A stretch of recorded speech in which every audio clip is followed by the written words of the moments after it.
Assalamualaikum warahmatullahi wabarakatuh. Alhamdulillahirabbil alamin, arsala rasulahu bil huda wa dinil haq yudhhirahu ala dini kullih wa kafa billahi syahida. Asyhadu an la ilaha illallah wa asyhadu anna Muhammadan abduhu wa rasuluh la nabiyya ba'dah. Allahumma sholli wa sallim ala Sayyidina Muhammad wa ala ali Sayyidina Muhammad. Allahumma ftah alaina hikmataka wansur alaina rahmataka ya dalal jalali wal ikram, amma ba'du.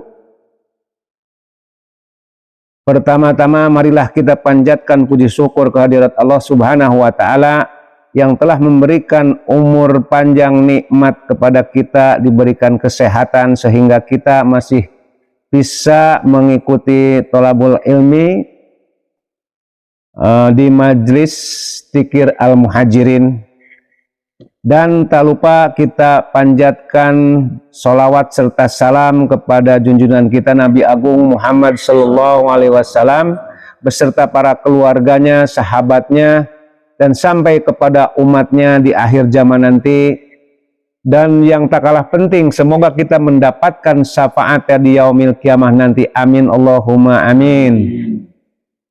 Bapak-bapak jamaah yang insya Allah dimuliakan oleh Allah Subhanahu wa taala, pada kesempatan ini mari kita untuk mengkaji atau kita akan diberikan tausiah tentang bagaimana agar kita tidak malas dalam beribadah. Ya. Di sini ada 5 langkah untuk menjauhkan rasa malas dalam beribadah.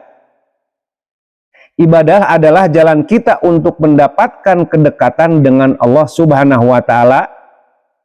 Dengan kualitas ibadah yang baik, kita akan mendapatkan ketenangan dalam hidup kita.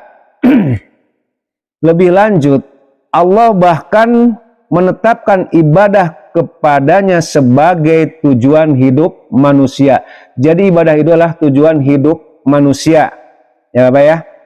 Namun ada kalanya keimanan kita itu mengalami penurunan yang membuat kita semakin malas dalam beribadah. Seperti halnya orang yang sakit tidak bisa merasakan nikmatnya makanan, demikian juga ketika rohani kita sakit, Pak, kita tidak dapat merasakan kenikmatan dalam ibadah itu, gitu kan?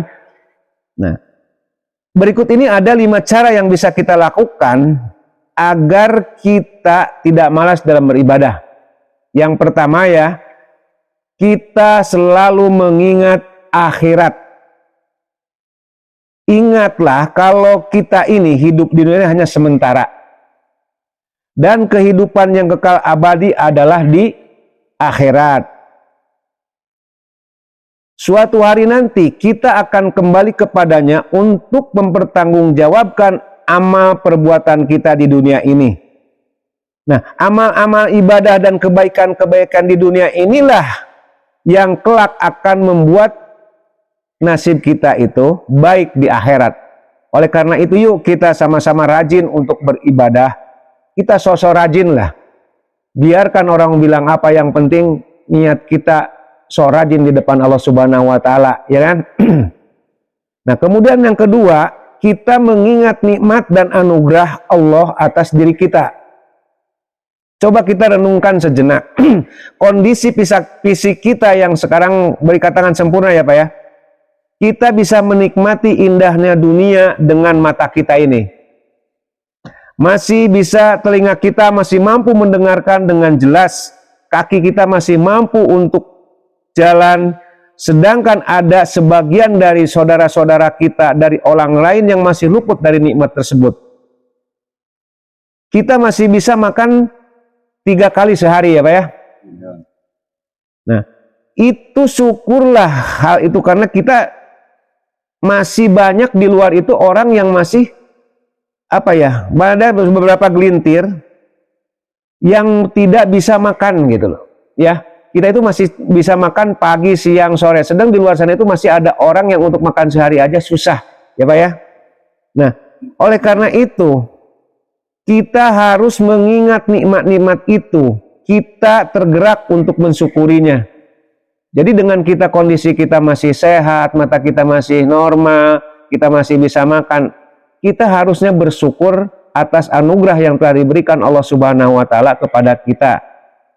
Kemudian yang ketiga, perbanyaklah beristighfar.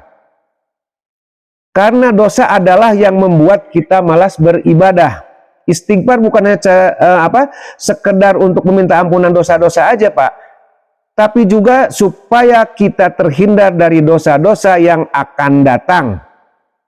Istighfar juga memohon kepada Allah supaya Allah memberikan kita kekuatan untuk melakukan kebaikan-kebaikan di masa yang akan datang. Oleh karena itu yuk kita banyakin baca istighfar. Nah, kemudian yang keempat, jauhi hal yang sia-sia. Ciri kesempurnaan iman seseorang adalah menjauhkan diri dari hal yang sia-sia, yang ada gunanya ya. Semakin banyak waktu yang kita gunakan untuk hal yang positif, maka itu akan mengurangi kesempatan kita untuk melakukan hal-hal yang negatif. Semakin sedikit hal yang negatif, kita akan semakin besar semangat kita untuk beribadah. Jadi kalau dengan banyak hal-hal negatif, kita akan semakin malas. Jadi kita kurangin hal-hal yang nggak ada gunanya. Ya, seperti ngapain lah. Jadi saya sekarang perbanyaklah untuk dzikir, apa itu kan lebih bagus mengingat Allah. Kemudian berpakaianlah yang sopan sesuai dengan yang diajarkan oleh agama. Karena penampilan penampilan luar kita itu sangat berpengaruh terhadap kondisi batin kita. Contohnya kita sekarang pakai baju koko ya, kayak Pak Angkos, Pak Supri, beda kan rasanya.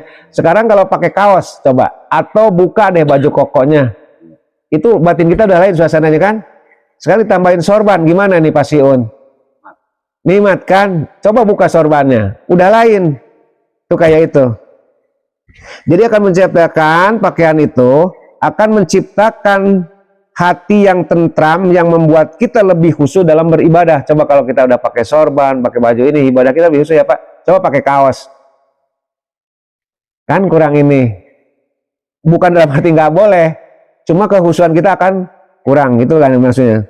Nah untuk itu tunggu apa lagi lah. Ayo kita untuk berhijrah menuju kondisi yang lebih baik. Kita coba berpakaian yang rapi, yang baik, yang sesuai dengan syariat Islam lah, gitu ya. Nah kira-kira itulah yang bisa sampaikan istilahnya 5 cara agar kita tidak malas untuk beribadah. Yaitu kita ingatkan lagi, yaitu 1, supaya kita tidak malas untuk beribadah. Yang pertama kita dengan cara sering-sering mengingat akhirat ya Pak ya, mengingat akhirat. Kemudian yang kedua, kita juga ingat-ingat nikmat dan anugerah Allah yang telah diberikan kepada kita. Kita harus banyak bersyukur. Dengan napas aja kita, coba kalau udah nggak bisa bernapas, kita pilek sedikit aja nggak enak ya. Nah kadang-kadang manusia lupa, gian lagi susah kita teriak-teriak, gian lagi seneng lupa ya Pak ya. Itu kebanyakan manusia gitu. Kemudian yang ketiga yaitu dengan memperbanyak beristighfar. Banyakin istighfar, mengingat Allah. Ya alhamdulillah kita ya walaupun seminggu sekali ya, tapi kan tiap sholat juga istighfar walaupun 33. Coba nanti diperbanyak lagi. Kemudian yang keempat, jauhi hal yang sia-sia, hal-hal yang tidak ada gunanya. Seperti cuma nongkrong, ngerumpi. Kalau nongkrong kita cuma membicarakan yang baik-baik enak. Kalau kita cuma nongkrong, ngerumpi, ngomongin yang enggak, iniin orang, iri ke orang, kan sia-sia. Ya Pak ya. Kemudian kelima, yang terakhir itu berpakaian yang sopan sesuai dengan yang dianjurkan oleh agama. Berpakaianlah walaupun nggak bagus, kita nggak ini pakaian bukan yang baru, yang penting sopan, bersih gitu kan. Jadi untuk ibadah itu akan lebih khusyuk. Iya. Nah itulah tadi beberapa hal yang bisa kita lakukan untuk menjaga dari kemalasan dalam beribadah. Semoga kita semua bisa menjadi manusia yang lebih baik dan lebih dekat lagi dengan Sang Penciptanya. Allahumma ftah lana abwabil khair wa babil barakah wa babil mah wa barizki wa baqwah wa basasillah wa basihah wa babasalamah wa babaafi. Ya Allah, bukakanlah kami pintu kebaikan, pintu keberkahan, pintu nikmat, pintu rezeki, pintu kekuatan, pintu kesehatan, pintu keselamatan, pintu kebugaran, pintu surga. Ya Allah, berikan kami rezeki yang luas, yang halal. Lagi baikkan kami berkat, memberatkan kami jika rezeki kami ada di langit, maka turunkanlah. Jika ada di bumi, maka kuatkanlah. Jika jauh, maka dekatkanlah. Jika dekat, maka mudahkanlah. Jika sedikit, maka banyakkanlah. Jika banyak, maka berkahilah agar kami dapat menolong anak yatim, orang-orang miskin dan orang-orang yang kesusahan. Ya Allah, kabulkanlah doa kami. Amin ya rabbal alamin. Wabillahi taufiq wal hidayah. Wassalamualaikum warahmatullahi wabarakatuh. Waalaikumsalam warahmatullahi wabarakatuh.